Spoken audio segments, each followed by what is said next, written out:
showing tours were up this past week, 6.59% from last year this same time. It's Friday, November 1st, 2024. I'm Kimberly Barton, broker owner of Kinetic Realty, Maryland's indie boutique brokerage. This is the weekly Maryland Market Minute.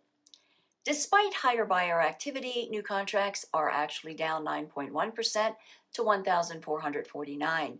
New listings to hit the market are also down this past week, falling 8.6% to 1,699. Coming soon inventory dropped again this week by 7.17% to 1,130. 1,237 homes sold this past week in 12 days at 100% list to sold ratio. Rentals are at $2,756 for lease at $2,500 median dollars per month. And that's a wrap for this week's Maryland Market Minute for Friday, November 1st, 2024. Thanks so much for tuning in. Enjoy your weekend. I'll see you next week. Take care.